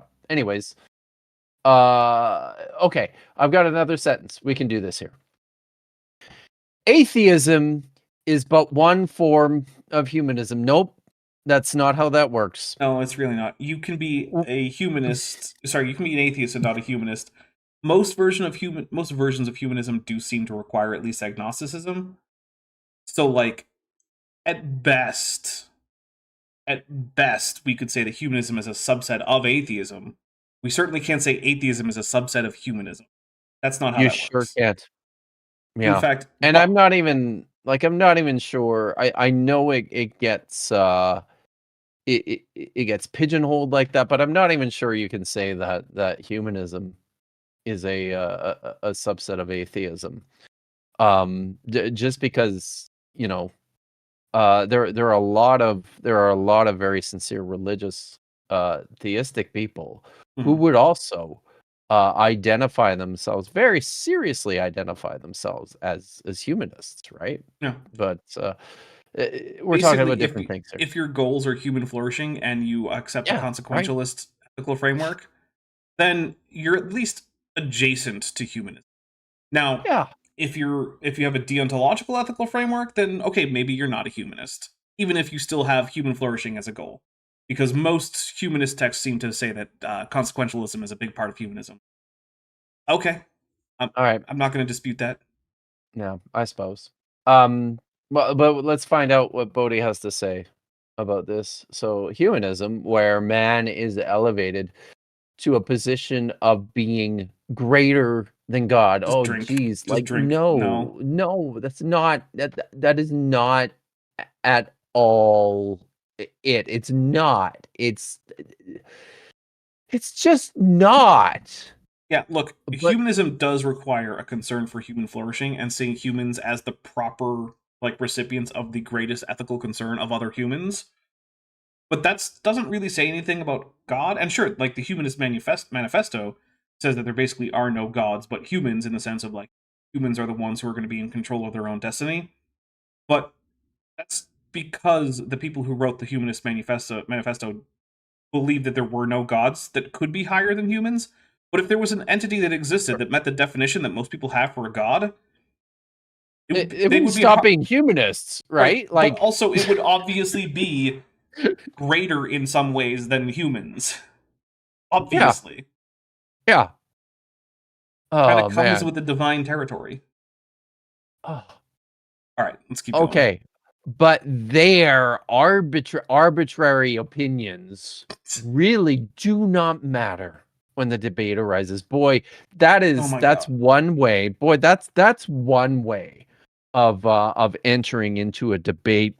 Isn't a dinosaur just to assign the position of your interlocutor as not mattering, And also being like, just an opinion. Because yeah, remember, right. opinions and beliefs aren't the same thing. An opinion is like things like a preference. Like, I really like cucumber gin and tonic. That is a belief that I held, right? Because I do think it's true that I like cucumber gin and tonic. And maybe I'm just having false memories and I really hate it. Seems unlikely, but maybe. But that's an opinion. There is or there is not a God is more of a belief statement about external reality, which might be wrong or correct, but it's not really an opinion. Nope. Opinions can't really have a truth value ultimately, right? Like, All right. other than subjectively, right? Like, it might be true that I think that I like gin and tonic with cucumber. But saying gin and tonic with cucumber is delicious, that's an opinion. I might think it, you might agree, and it might be true for us, but fundamentally it's a subjective thing. And if it's not a subjective thing, if it's about an objective external reality, really an opinion. True. You know what is delicious? Tacos and pizza. Generally speaking, yeah. Yes. So Should make a taco pizza. But here is the issue. I had to remind myself that this is a chapter about biblical authority, right? Mm-hmm. I honestly, even if I was Bodhi, like a dumbass like Bodhi, who doesn't understand how words work, I think I would have written this chapter differently. But here is the issue, says Bodhi. Humanism dominates our culture today. Thank God. With its aspects of millions of years in evolution, not a humanist thing. To be fair, though, you'd be hard-pressed to find too many humanists that are going to reject the age of the Earth or evolution. Sure, but that's not like intrinsic. the first thing. Yeah. It's not, right? This isn't.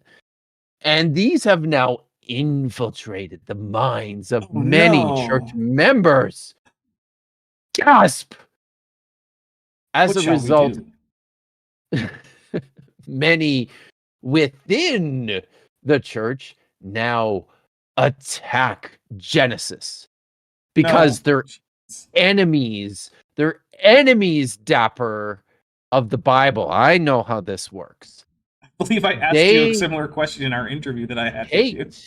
The Bible. They hate it. Oh my God. I want to say the F word so bad. I don't think we're going to get there. We're only at 21 out of 30. I may steal one, but oh my goodness, I want to say it so bad. Linguistics is just fancy animal sounds geek who's been a member for 25 months and is at the amniote level says, guys, just now finished both the latest Kent with Bent and the baritone creationist video. I guess I'm here for some voting now, as ready as I'll be at least. Yeah, by the way, the baritone creationist video is the one that has most recently entered early access. I just minutes ago, uploaded the last few frames, and by last few I mean like the last 4,000 or so frames, to sheep it. So my plan is to have that rendered into a video that I can edit with overnight, and then hopefully the next video can come out in early access like by Wednesday-ish, and it'll be a sequel to that. And the baritone creationist, in case you're wondering, is Thomas Kindell, who has a very deep and booming voice that sounds like it will be good for voiceover, but it says absolutely stupid and really dishonest things. Does he sing? Not that I'm aware of. Well, okay, he doesn't sing in the video. I'm sure that at some point he sings here and there, right? Absolutely right. You didn't say that though, right? You said not that you're aware. So you know you had covered that. Yeah. Okay. We have a couple super chats.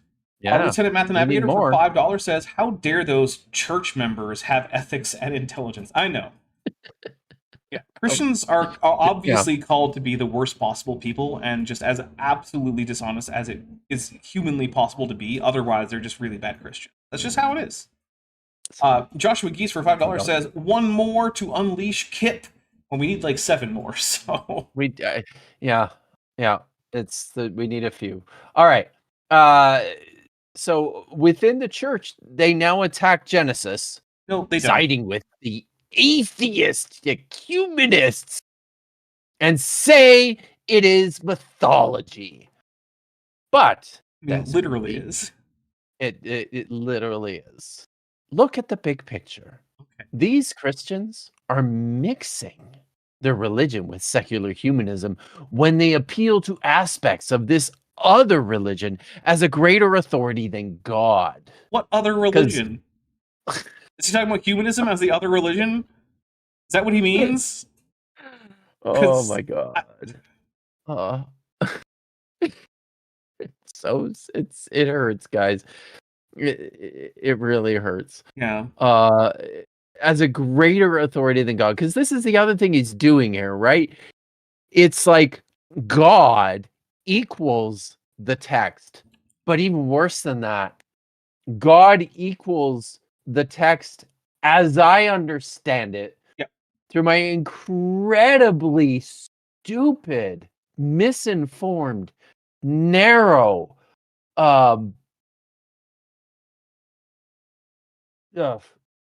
view theology. I'm sorry. It's so patently absurd. Like, just it is. This is not the big picture.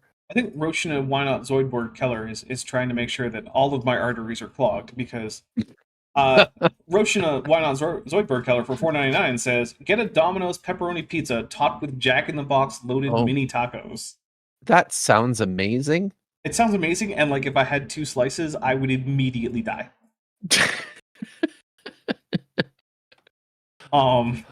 Actually, yeah, because you know the Jack in the Box tacos, they're like deep fried. That's the thing. They seal up the tortilla and then they dip it in the fry oil, and that's why it's like, yeah. So yeah, wow. Pat Klippo for 25 Polish zloty. I'm pretty sure I'm roughly approximating the correct pronunciation. Says, "Dapper, in how many languages can you say AIG is a bag of dicks? Also, Kip, we're fighting for your freedom of speech rights." Thank you. This is my platform, and I don't have any obligation to offer freedom of speech on my own platform. Thank you, Pat Klippo. Love Poland, by the way. I'm happy to come back to Warsaw someday if I can.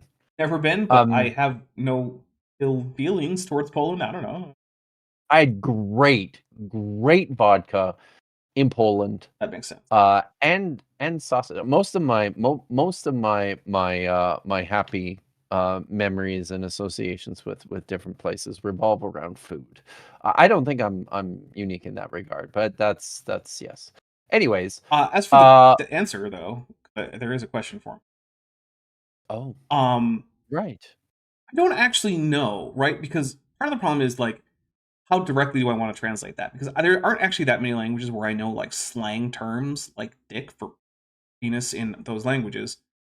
But if it's just like where I could muddle through a sentence that essentially means the same thing, even if it doesn't have the same tone, I don't know, off the top of my head, E3, if I spent like a couple seconds looking up words, then it would probably expand to like 5, 6. It's hard to say. Yeah. It's like asking me how many languages I know. I don't have an answer to that question. It's definitely at least one. But like, how much higher does it go than that? I don't know. Like, do I speak French? Kind of. Do I speak Klingon? Kind of. Do I speak Spanish? Kind of. Do I speak Arabic? I mean, a little bit. Do I speak Latin? Probably more than Arabic, but way less than the other ones. What about Greek? Same answer. Hebrew?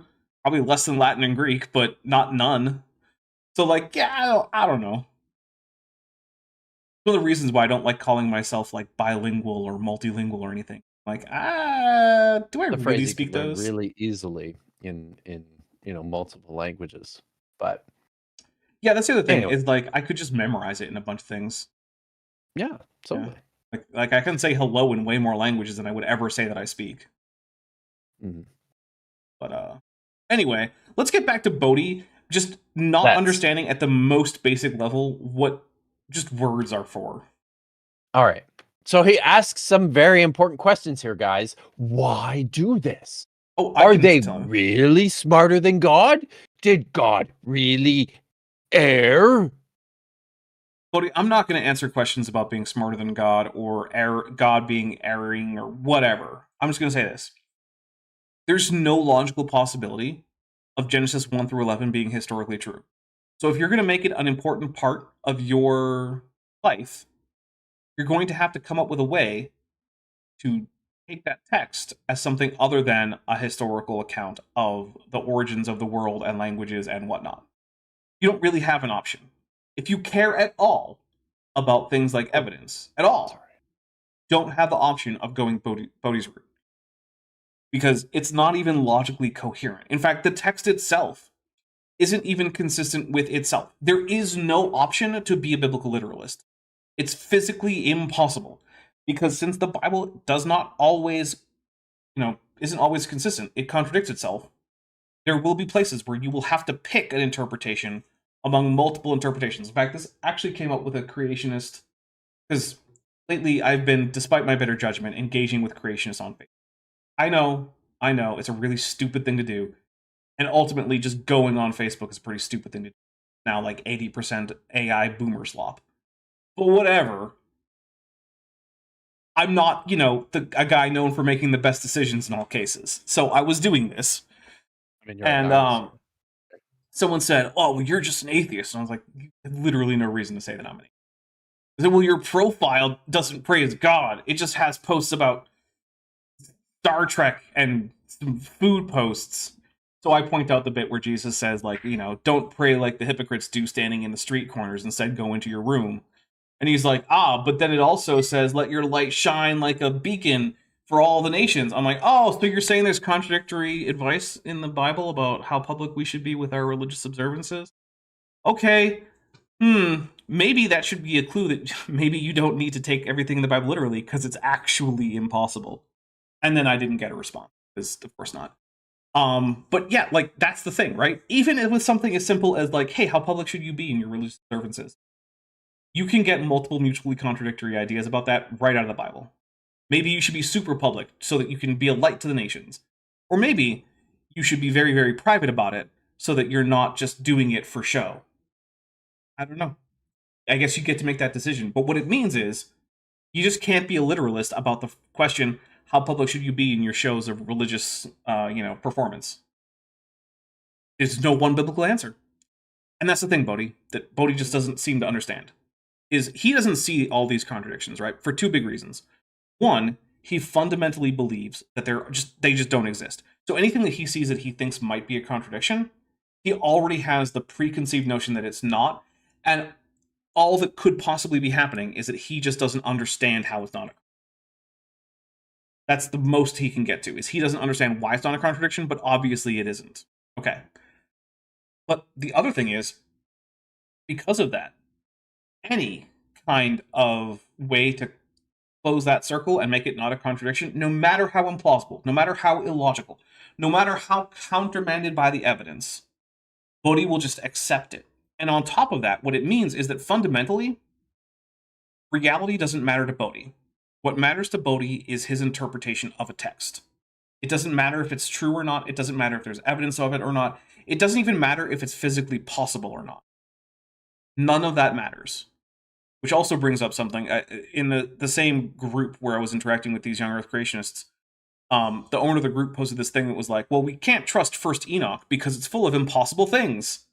And I was like, dude, Genesis has a talking snake and a talking donkey. Oh my god. Donkeys and snakes can't talk. So what is it? Flaming, whirling sword guarding the entrance to the garden of God in Eden. Like, Genesis is full of things that are impossible. And someone comes in and they're like, well, it's not impossible with God. I'm like, okay, then great. Neither is First Enoch. You can't distinguish these texts on the basis of which one has impossible things, because they both do. Yeah. Now, I'm not saying that you... That's your metric. Yeah, right? if that's your metric, then you have to reject both of them. Or accept both of them. Right? Like, you can't differentiate on them on this basis. Now, there are bases on which you could differentiate these texts, right? Like, you could go with things like, well, historically, the Christian church has generally not accepted First Enoch as canonical, even though it was popular. And notwithstanding exceptions like, you know, the Ethiopian church, okay, that could be a difference. Of course, Protestants don't want to do that because they don't have to acknowledge the authority of, you know, church tradition, which they generally don't want to do, even though they have to in order to establish what the Bible actually even is.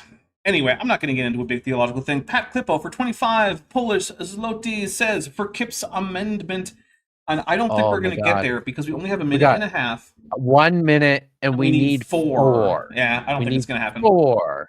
Come on, guys. Nope. You can do this. This is not going to happen, Kip. I'm sorry. Oh, damn. I know. I feel sad for the people who frivolously spent their hard-earned money on my non-existent F-bomb. I want to get through these other two sentences, though. Yeah. Okay. Why pick and choose the aspects of each? What the hell is he talking about? Picking and choosing aspects of each. Oh, right. Yes, because humanism is the other religion. Humanism is the other religion, and there's these things that are humanism, but not. Yeah. Okay. God. Yeah. Here's the thing, Bodhi. You're already choosing aspects of the Bible to believe or not, as well as Christianity, right? Like, there are things that Christians believe that Bodhi doesn't because he's chosen not to, right? Like, do you believe in the real presence of Jesus in the Eucharist? No. Yeah. Okay, great. That's a thing that you decided to reject from Christianity. Do you believe in apostolic succession? No. Well, that's another thing from Christianity that you decided to reject. And it's not like I'm just picking on, like, you know, Protestants here. If you're in any other branch of Christianity that isn't Protestant, you're choosing to reject the things that Protestants generally do that you don't. Right? Like, let's say you're in a, there are multiple Christian groups that don't bother, or actually forbid, instruments in worship services. If you're in a group that doesn't, which is most Christians, then those Christians that do reject instruments are rejecting part of what you do. Everyone does that, Bodhi. Even within a single small narrow window of Christianity, right? There are going to be differences. There's going to be diversity of belief and practice, as well as like fervor and everything. Everyone does this. You don't have a choice. Because quite frankly, once again, even if we just stick with like various beliefs and practices in Christianity, they're also mutually contradictory. Josh McGee's for $5 says one more, except that it already ended. We only got 27. He got it in before it ended, though. But yeah, it's only 27. It's only 27. Wow. Yep, I'm sorry. Oh, wow. You remain forbidden to practice your potty mouth ways. I do. So I'm until I go on someone else's channel. But all right, let's get this last sentence in, and then we'll pause. Would the person doing so not be elevating himself or herself to the position of ultimate authority? No, dude. No, they wouldn't, because that's not how any of this works. I'm just down here so I can see what page to start back up on. Yeah, look, here's the thing. Every time you choose to do something, Bodhi, which includes choosing to believe whatever religion you happen to believe in, Bodhi, That's you making that choice. If all it takes for a human to be called the ultimate authority is for them to make their own choices about their own life, then sure, yeah, I guess all humans are the ultimate authority, and God isn't the ultimate authority for anyone. I'm sorry, but even the choice to take what you believe of as God as your ultimate authority is a choice you made. So either everyone, completely independent of whether or not they believe in the same religion as Bodhi, is their ultimate authority, or what Bodhi thinks constitutes ultimate authority from a person isn't actually that. Those are the only options. Right? And you're like, oh, well, God gives you purpose. Not unless you choose to accept what you think is God's purpose. So, I don't know. Does that make you the final authority? Maybe. I don't care. But, like, we don't have a whole lot of other options. So, I mean, yeah. even if, right? Mhm. Even if. Now let's put it this way. Like I believe that there is an original correct reading of these texts in the Bible, right?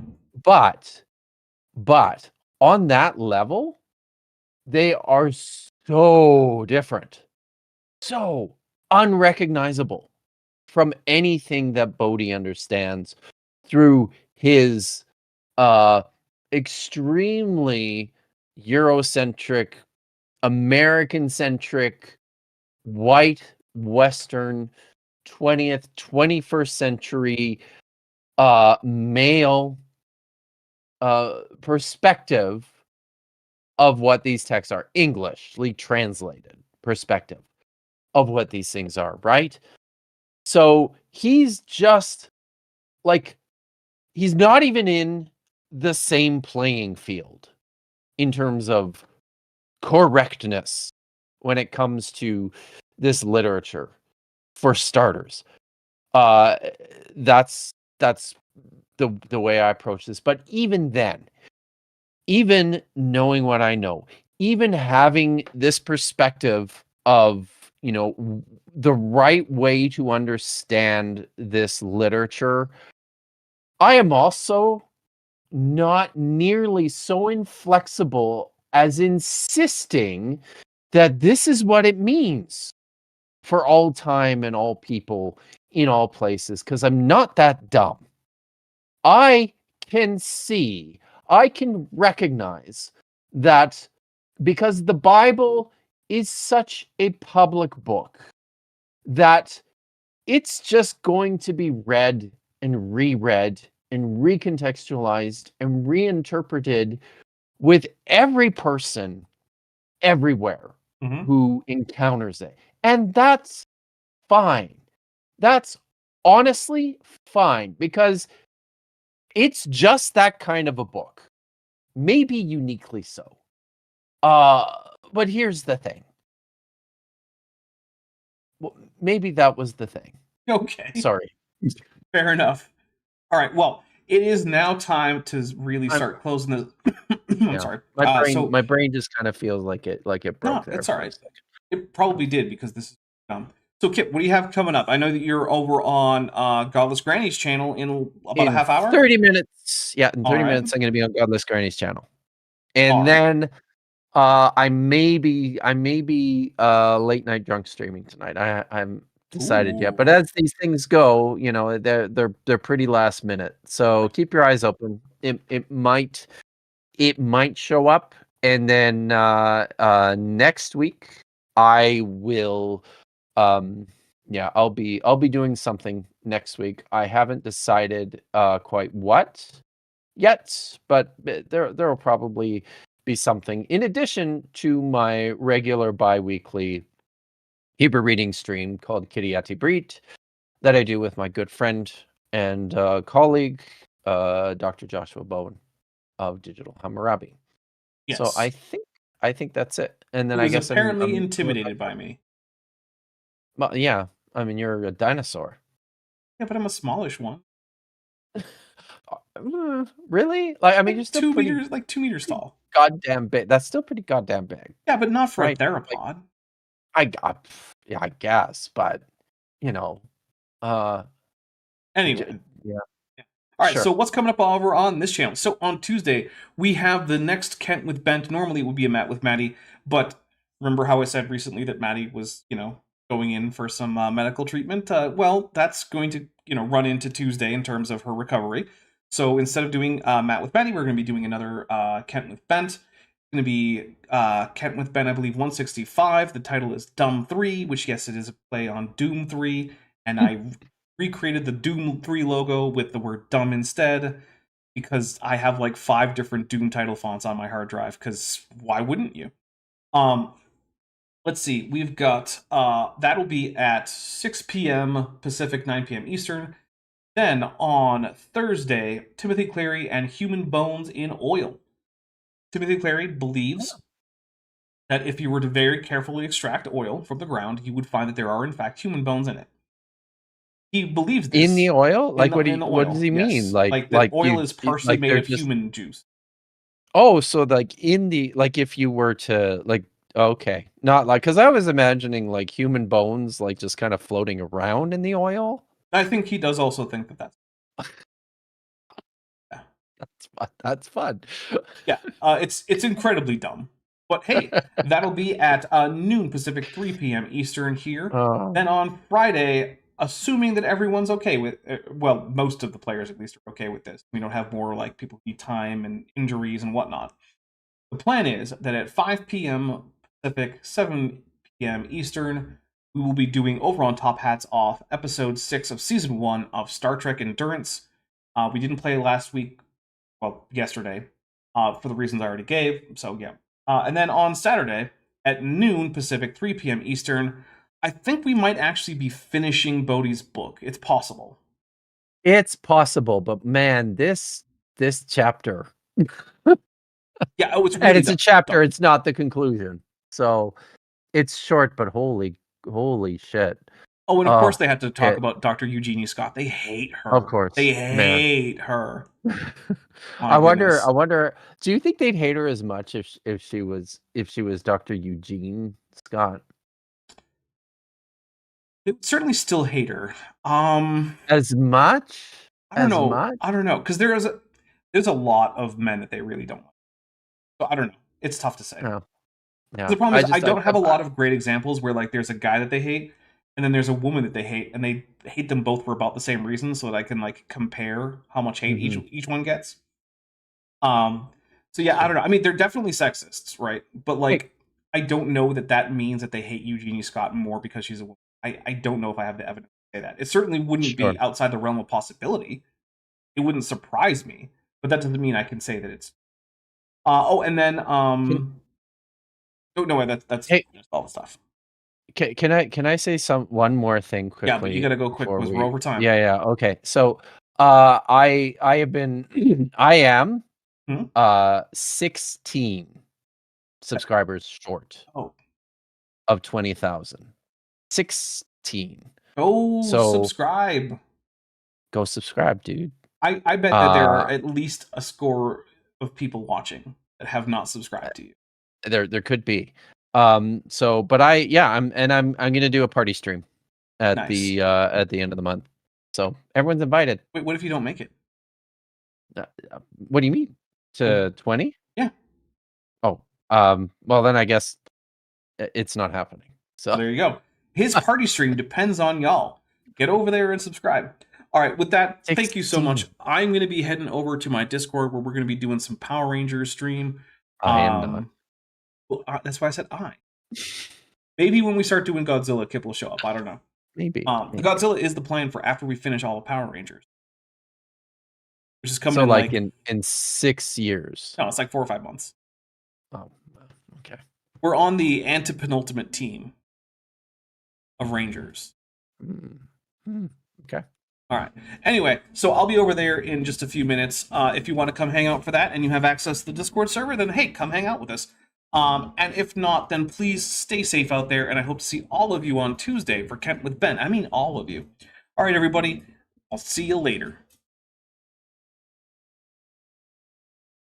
Hey, before you leave, I just want to take a second to thank my patrons and channel members, especially those pledging $20 or above. Ben Tovend, Furgevara, Tapioca Weasel, Whispers, Max Cherry, North Texas Fossils, John Ackerman, Elleron Teller, Ian Chen, Kelvin Brostek von Mennen, Landon Knoll, Mabbity Babbity, Sphincter of Doom, and Volus. It's because of my channel members and patrons whom you're seeing on screen that this channel can stay afloat. Without you, it would all shut down.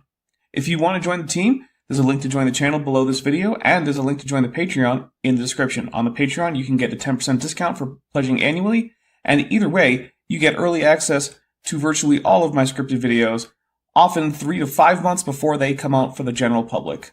Thanks for watching.